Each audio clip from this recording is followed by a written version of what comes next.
Trustee Guthrie. Here. Trustee Anselmo. Here. Trustee Berger. Here. Trustee Zalick. Here. Trustee Fruzaloni. Here. Trustee McCarthy. Still here. And Mayor Severino. Here. We are here to talk about our budget, and it's Monday, February the 3rd, 2025, and we are ready to go, and I'm going to turn this over to our finance manager, Mr. John Baytek. It's all yours, Johnny. Be gentle. Thank you, Mr. Mayor, and good evening, Village Board. It's that time of year again. Oh, boy, here we go. We're going to ease into this, but staff has been busily working on the new year budget for fiscal '26, which begins on May 1st, better part of November, December. We've had individual meetings with all the department heads at this point to discuss the general fund portion of the budget. And as you all know, the general fund is the basic operating fund of the village, so most of the day-to-day services the public sees are accounted for in the general fund. There's a secondary operating fund, the water and sewer fund, and those two funds encompass general operations for the village. So this is the first of two planned budget workshops for the general fund. Tonight's focus will be very high-level discussion of our current year fiscal '25 performance, where we're seeing things shaping up for the tail end, the last third of this budget year. We'll also begin a review of revenues for the fiscal '26 budget, again, which starts on May 1st. So our next meeting scheduled for Tuesday, February 18th, that's when the fun begins. You'll hear less of me, and you'll get to hear from all the department heads and what's in store and what's planned for the new fiscal year and how we're all going to put that into action. So with that, we'll begin, and as I say every year, please just jump in. This is obviously very informal. If you have questions as we go along, we're happy to address those the best we can. All right, beginning with our current fiscal year, fiscal '25, we're about 9 months in so far. The revenue forecast we developed at about this time last year predicted moderate growth of about 2.5% for fiscal '25. I am happy to report we think we're going to beat that number. We're looking at growth over fiscal '24 final expenditures of about 3.8%, which is actually quite good overall. This chart probably needs a little bit of explanation. The total is of $715,000 at the bottom represents the amount we came in over budget. So basically what I'm showing here are the amount over or under our best guess 12 months ago for each major revenue category. And I don't plan on going into these all certainly in any degree of detail, but I'd just like to point out a few. Just for example, starting with the licenses and permits category on top. So that figure of $376,000 represents we're $376,000 over our initial assessment for this budget year, 36.7% greater. So obviously the experience was quite good here. And this is all related to the building permit classification. There's probably about 10 line items within the licenses and permits category. It's all really in building permits. Community development has a record year in terms of permit revenues. Certainly the largest revenue generation in the last 15 years, probably longer since I've been tracking it. And this has really been spurred by some of the larger developments in town, the main freight project, the Village of Fair Oaks, the data center project, which is ongoing on Kehoe, and Frayne Industries also did a very large expansion this year. So all of those really contributed to this overage. Probably we wouldn't see that in this neighborhood for some time. We normally budget between $500,000 and $600,000 in this revenue category each year, and it's very plus or minus, very, very little. We're projecting to be over $900,000 in building permit revenues this year, so it's fantastic in that category. But John, more often than not, that's probably going to be a one-time shot of being up that high. Yes, certainly. So We've had a lot of high-profile projects drop in the last year, and ComDev has been very busy with those, managing those projects, and the town can benefit from those. So it's been a great year for that.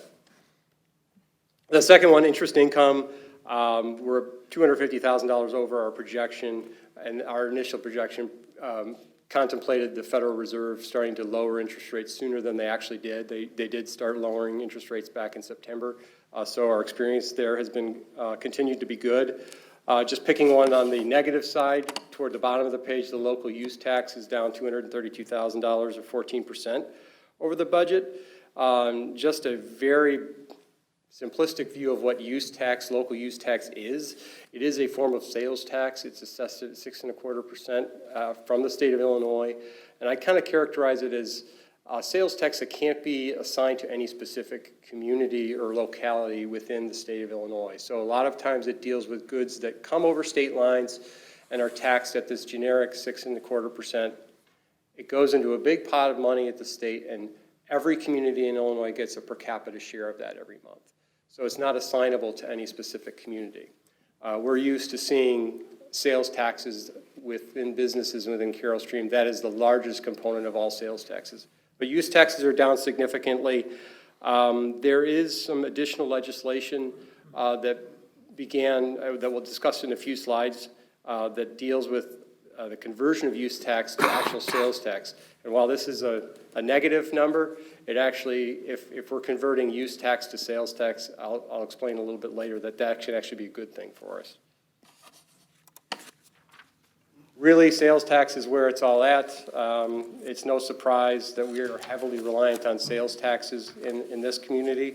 And with nearly 50% of all general fund revenues coming from some form of sales tax on that pie chart, it's often a predictor of how good or poorly a year we might have.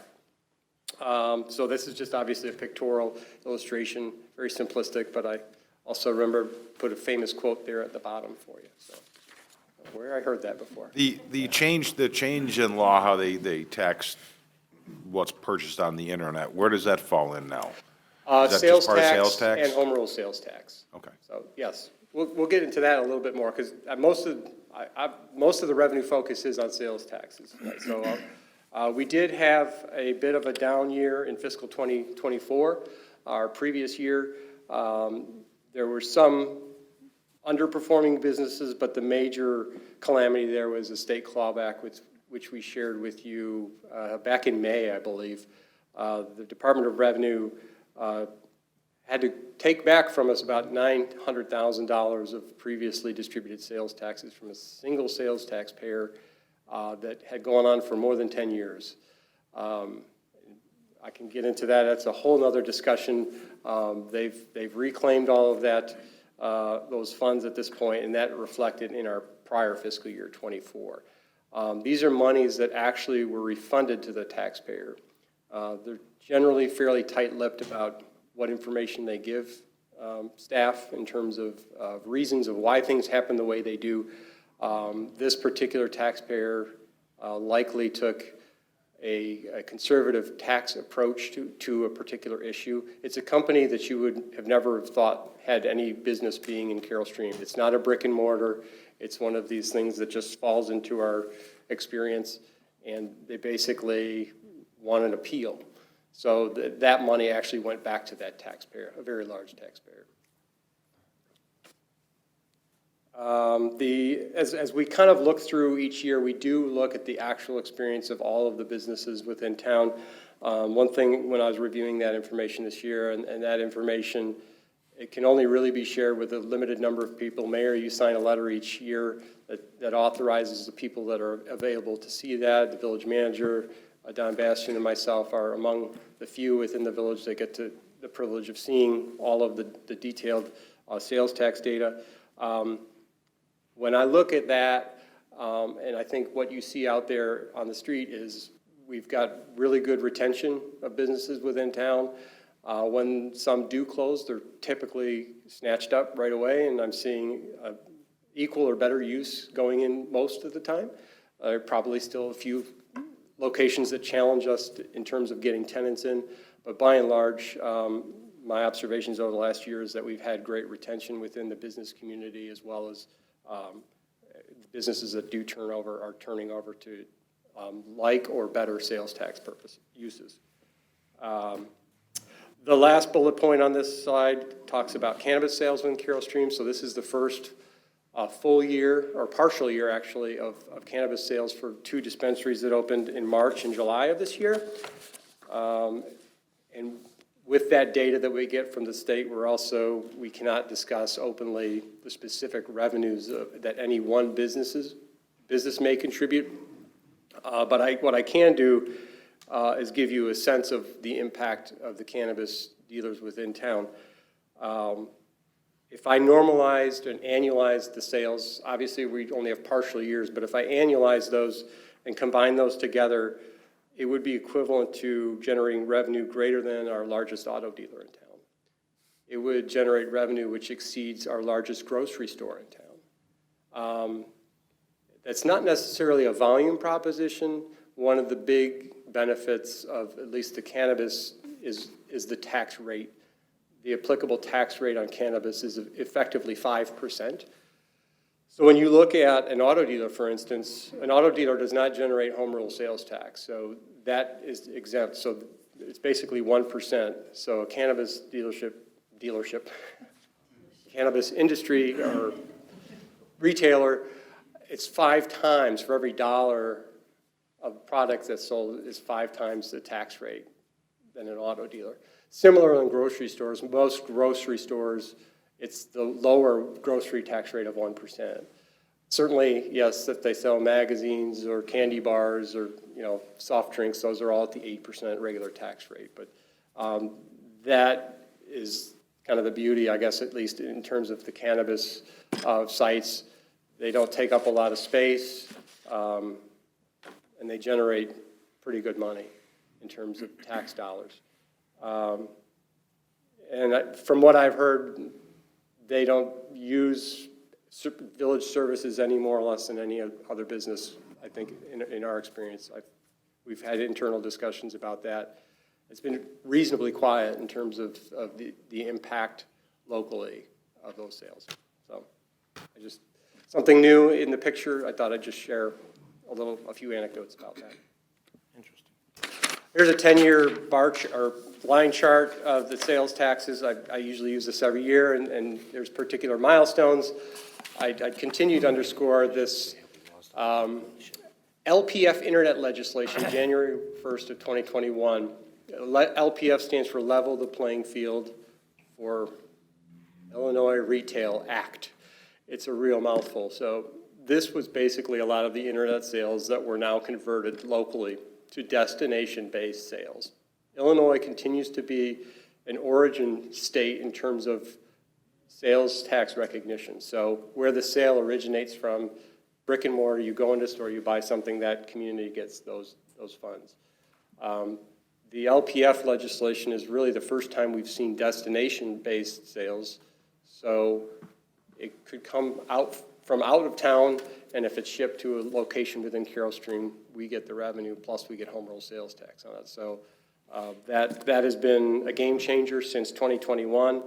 That is responsible for what I've called kind of a buffer, because since 2021, we've been passing budgets that have had revenues that have exceeded expected budgets. A lot of times when we have a budget that the revenues are forecasted and the expenses are exactly the same, that usually means it's a budget that the expenses were cut back to meet our needs, meet our means, that is. So that has been a game changer, but as inflation and wages kind of catch up with that, we may have some challenges in the coming years, but this year it's pretty smooth sailing. Turning the page to the income tax, it's probably one of the other most consequential revenue sources within the general fund. I would comment there have been no state raids on local taxes in the last 4 years. We're projecting a 5.6% growth over last year, which is tremendous. It has really been on a boom since 2022. So things are going very well at the state. Continued low unemployment and strong corporate profits have driven the income tax to the position it is today. So it's doing quite well. I kind of keep this on the slide every year.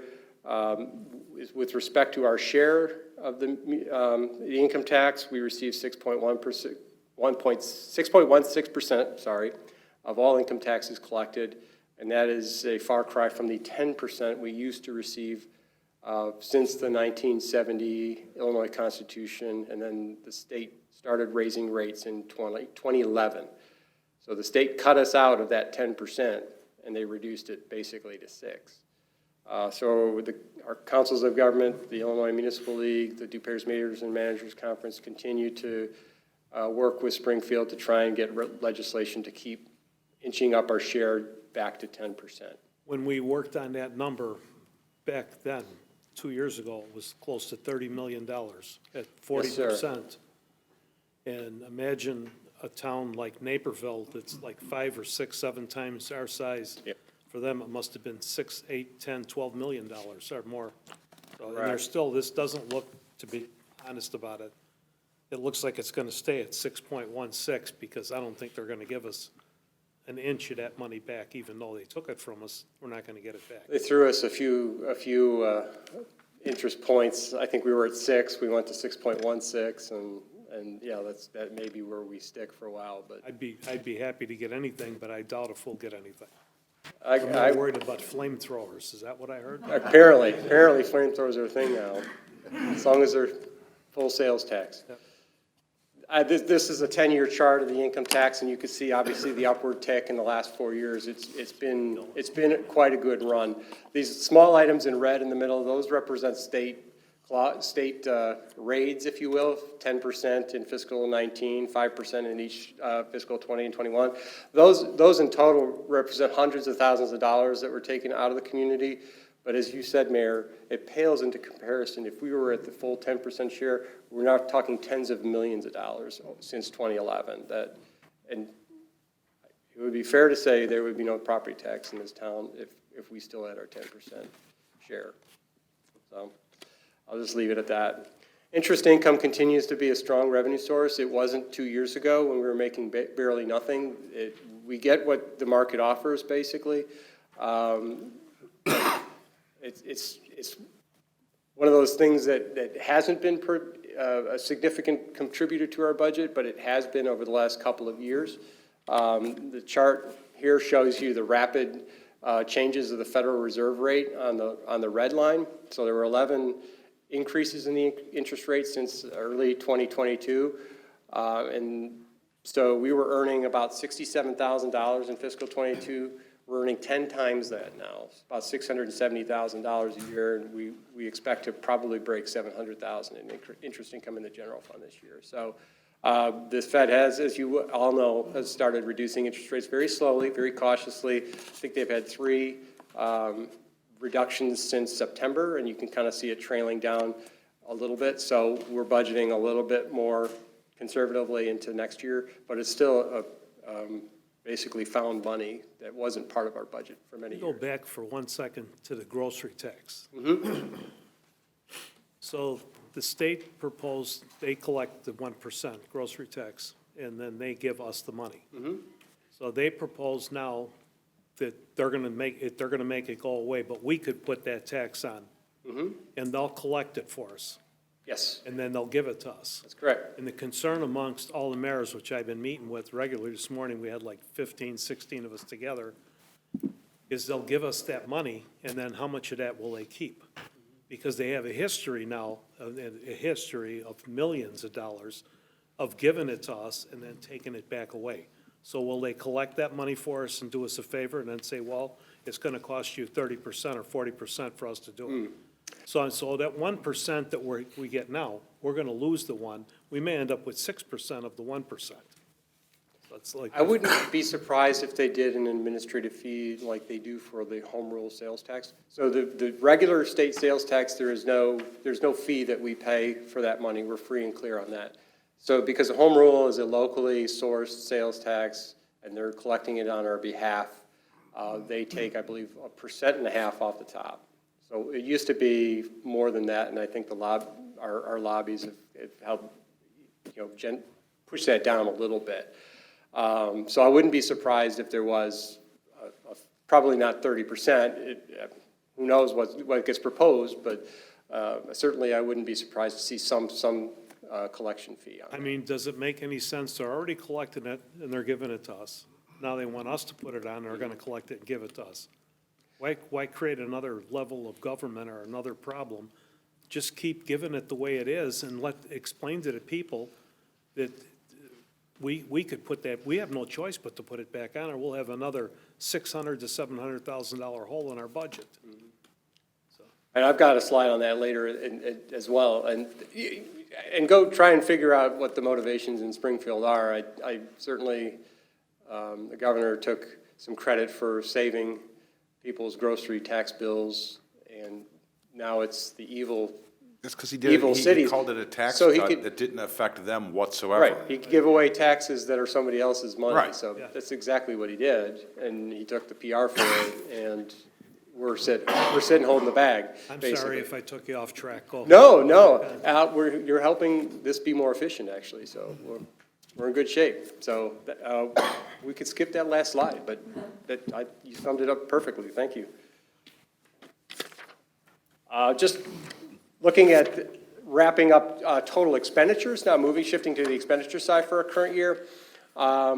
We are tracking about 5.5% below our original budget, and we should come in about $1.8 million below the budget.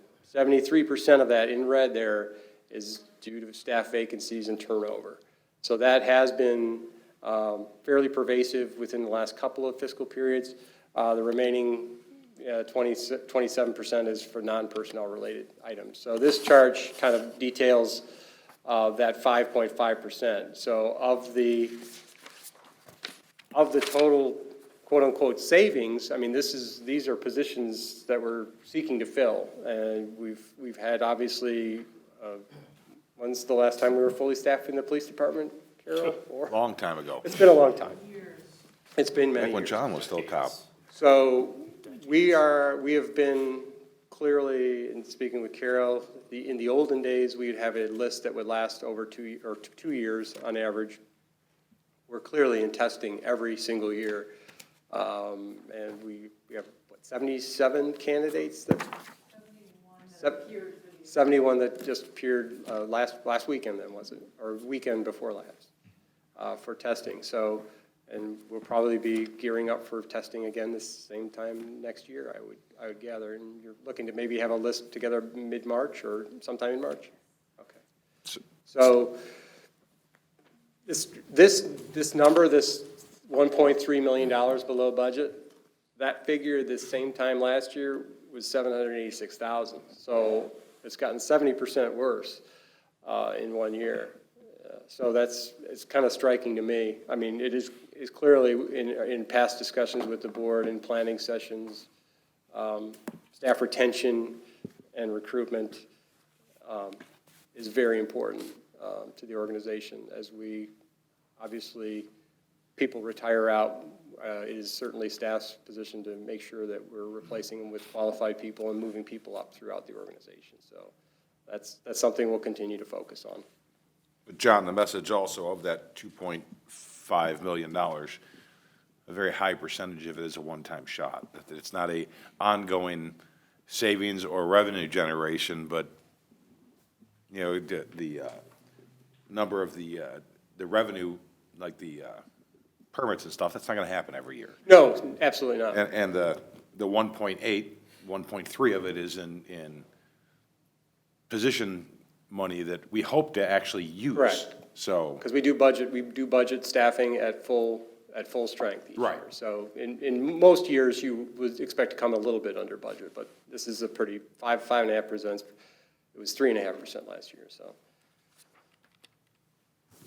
So we're projecting by April 30th, a surplus in the general fund of about $4.3 million, and it's constructed in the chart you see before you. So we began the budget year 1.75 to the good just off the bat. That was revenues exceeding planned expenditures. So we had revenues greater than we expected by $715,000. Expenditures less than budget of 1.85 gets us to about 4.3. So I've kind of briefly put the general fund reserve policy up there for folks to digest a little bit. It can be used for a number of things. Most years, we would give that to the capital fund. We will be developing a recommendation for the application of those funds as we're going through.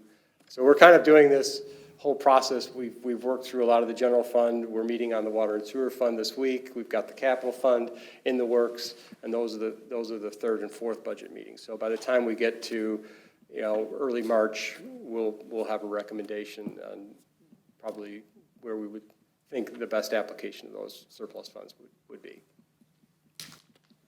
Okay, into the new year. Sorry, I'm running on at the mouth. So the revenue forecast. John, can I interrupt? Questions on the FY '25 stuff before we jump into '26? Good? Thank you. Just moving into fiscal '26, we're continuing to forecast some growth, although albeit at a smaller, less generous rate, 1.1%. These do incorporate the estimates that the Illinois Municipal League prepares each year. They just came in last week, so I had the presentation ready and I redid the whole presentation to incorporate their estimates. So ours weren't too far off. This is a very busy chart and I do not intend on covering it all, just the portion in yellow, okay? Unless you really want to have a thorough discussion of it. Let me get my phone. The items highlighted at the top in yellow are all interdependent, and it kind of brings the previous discussion about sales taxes full circle. We're projecting pretty significant increases in sales taxes compared to our current year estimate. 7.7% on the, I'll call it the regular sales tax, and then the home rule sales tax almost 10%, with a corresponding reduction of almost a halving of our local use tax. And this comes into new legislation, which was effective January 1st. So I've already said that. This January 1st, the General Assembly adopted kind of a part two, if you will, of the Level of the Playing Field Act. And it also deals with use tax that comes into the state from out of state, and now changing that to a destination-based sales tax. So no longer, which is why they're cutting their estimate in half on use tax. They're basically saying the more use tax dollars we can convert to and assign to specific communities throughout the state, it's kind of a fairer way of distributing it. So we like to be in charge of our own destiny, and what we put in town and the uses we have and the revenues we generate from that. Beginning in January, we should now be seeing fewer use tax dollars, but that goes into the sales tax. Plus the kicker is we get the home rule sales tax on that. So there should be an enhancement effect in overall revenues because of this sales tax law. So that's certainly good news. There's a bit of an unknown. We don't get January sales taxes until March, so we're already well done with the budget process, and you obviously need some months to try and assess the impact of those changes. So it's encouraging, and I think we could see a lot better numbers than what we're forecasting, but I tried to keep it fairly conservative. Also on January 1st, I didn't really hear about this until I was running through the Department of Revenue's website. There is a new tax on leased or rented tangible personal property. You go to Home Depot and you rent a power washer, they should be charging you sales tax on that now. Just a very strange coincidence. We actually, the postage meter we use in our office downstairs is a leased piece of machinery. They charged us tax on it. We don't pay tax, but we corrected that with them. But so it was interesting to see the correlation. So that stuff should be hitting now. We'll be looking and seeing revenues from our local building supply stores. It doesn't apply to automobiles. There already is an auto rental tax in effect. So it doesn't apply to that and any kind of registered or titled vehicles. But any tangible personal property, there should be sales tax on that now. So that is, nobody's really offered any estimates of what that impact might be, but it could be significant. So John, let me just see if I understand this correctly. I go and buy a dishwasher and have it installed. They don't charge me sales tax. I go buy a new cell phone and they're going to charge me a lease tax on my cell phone. Tangible personal property, that is more of a service tax, but like a rental of an auger or a trencher or a brush chipper. If you rent a Yeah. rubber shampoo. That's sort of. Have we gotten any, is there any update from the legal standpoint on the whole major appliance installation? I have not, Mary, heard anything. We can review that again with Attorney Rhodes. I have asked mean, he's him, been and following he does not cases. have an update. There's not been anything really forthcoming. It And astonishes me that the state spends so much time finding ways to take money from us, but here is money they need to just reallocate and close a loophole, and they're letting the big box retailers bully them in court and say, no, we're just not gonna pay it. And they're like, okay, don't pay it, that's fine. That's ridiculous. It's millions of dollars over the last 10 years. No, I understand, and I wish, I can't really speak for the Department of Revenue and what's at play at the state. I know, I'm going to buy a flamethrower. Maybe they got JB elected, who knows? This was before him. This is going back at least 10 years, so this is before JB. It's Illinois. it is unusual. If we hear something, obviously we'll let the board know, but I don't think there's been any real changes on that front. And here's the grocery tax slide, so thank you, Mayor. I think we've kind of covered that. The only detail missing there is certainly our exposure is pretty significant, 550 to 600,000 in lost revenues if we just choose not to have a grocery tax. I say in this slide there are TIF impacts as well. The TIF district we put in the early 2010s, 2012, 2013, our arrangement with the developers, we pay half of sales taxes that the Caputos puts in as a incentive for that agreement. So we are bound really to pay that. If the state gets rid of that and we don't pass that, I think we're free and clear, but we're basically stiffing the developer and saying, sorry, we don't have the money because we're not getting the money. So that's something that I would assume that there would be an interest in continuing to honor our obligation to the developer, but if not for also the potential loss of revenue to the village. Right now, we're giving half of the Caputo's sales tax into the TIF, and it goes to the developer as part of the note that they're signed up for. We're actually in the last 3 years of that, so it's actually coming within finishing, and then the village gets 100% of that. So we'd like to have that benefit. So our recommendation would be to implement a local grocery tax, probably do that administratively later as the budget kind of finalizes, probably around the 1st of May. We have until October 1st to submit to the Department of Revenue a certified ordinance for January 1st, 2026, when the grocery tax. But better off to do it early and Oh, absolutely. Be done with I it. don't believe in, I don't want to wait in line. Nope. I assume that the state was careful about this, and there's no way for us to implement a 1% grocery service fee that we collect directly or do anything creative. I wouldn't think so. Home rule power you do have powers more than non-home rule communities, but I don't think that's something necessarily that we could do.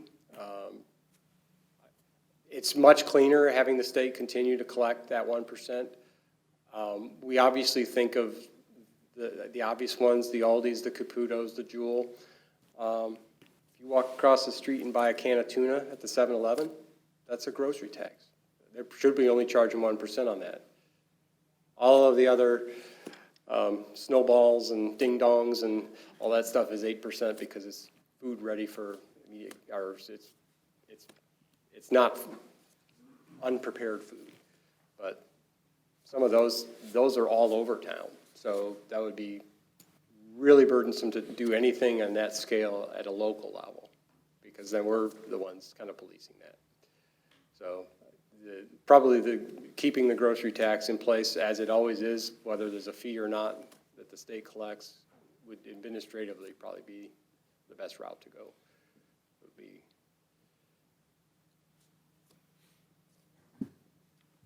There we have it. Oh, well, my goodness, we're done. Oh my gosh, just when I was getting exciting. I don't know how to build very well, but Can you start from the beginning? You're going to have to stay after class, sir. So that's really, again, the 30,000-foot view. Things are looking quite good within the general fund. We will likely have another, I call it an embedded surplus, for lack of a better term. So that did not degrade at all, really, within this last fiscal period. It's there for us when things aren't as good. Many of you have been up here on the dais to see some of the more challenging years where we're throwing a lot of sacrificial things in that where it cuts when it really starts to hurt. Certainly when I started here in 2010, it continued to get worse coming out of the Great Recession. Yes, that it recovery did. was painfully slow. We shed dozen or more, 15 positions at least, I think. We've slowly kind of crawled back as revenues have been restored. But general fund's in good shape this time around. But as I kind of said at the outset, February 18th will be the next, the fun general fund meeting, because you hear less of me and more of everybody else here. Puts a little bit more of a face to the financial plan. I'll probably insist on doing an opening summary or something like that, but Could happen. really that's kind of where the magic is in the kind of the department request. Well, it kind of jumps in as part of that, as you guys are working through the budget for the next few weeks, and I would guess it's most people's up here concern. We have no idea what this next year is going to bring when it comes to federal funding. So I think we need to be excessively careful with what our plans are until we have at least a better idea of what we won't get. Yes, I've gotten 4 emails from different federal agencies within the last 3 days regarding, this lawsuit, that lawsuit. It's on hold, it's not on hold. So we will obviously find out. We may have some applications for submittals soon in terms of federal requests, perhaps, on some of our grants. So we'll know in a reasonably short period of time if they're continuing to be responsive to commitments that have already been made. So it'll be interesting. Yeah, buckle your seatbelts. The final 2 meetings will be March 3rd and March 17th is where we have them scheduled with the capital improvements program, the water and sewer fund. We may actually invert those. We're kind of working on both of those at the same time. So it's all hands on deck. We got meetings all week. So we're continuing, and we will have some challenges in the water fund. I'll tell you that right off the bat. A lot of capital needs that are coming into the fore. So we try to be planful. This is a 3-year plan for the general fund. We're always trying to look at 10 years out on the water fund because there's just that much stuff out there that needs attention. So happy to address any questions that you have at this point. Again, it was very big picture. You'll see a lot more detail in our next meeting. Nice job. Well done. As usual, will give us plenty to think about for the next 2 weeks until we have the next meeting, but I have to agree with Trustee McCarthy, stuff that I've been talking to the other mayors and some of the congressional people. This could get very bumpy here in Illinois, as it could in New York and California. There's a lot of hatred, and it's a shame. I mean, we're nonpartisan, so we never look at Democrats, Republicans, good or bad. We're for the people, and unfortunately, now there's a lot of anger and a lot of things, and they control a lot of the money. So we got to be real careful how we spend our money, what we plan on, what we want to do, and we got to make sure that we've been conservative and have never been in a debt in this town ever that I could know, maybe way before my time, or Ross's time even. That's almost 40 years. So it's up to us to keep the vigilance on how we spend the money, because if it does get really rough and they cut the income off that they're supposed to give to the state, we're going to be the first ones not to get the money. So they can't give us what they don't have. And what all the projects that are going on and what we've got planned, we got to be very cautious, because we could spend right through every penny that we got, and I don't want to do that. I don't think any of us want to do that. So I'd rather have a cushion and push something off if we have to, and I don't want to say kick the can down the road, but I don't want to borrow money and pay interest, because I don't think the interest rates are going to come back down. I could be wrong. They're holding right there. If he was going to do it, it would have done it already. So we'll see. But I think you're right, buckle your seatbelt up, because I think we're in for a rough ride, and it changes daily, like you said. One day we're this, next day we're doing that, then threatening this and threatening that, and then we're not doing this. So trying to do a budget, I tried to explain that this morning in my meeting. How do you do a budget when you don't even know what the mandates are? I mean, we got things we're mandated, we got union contracts coming up.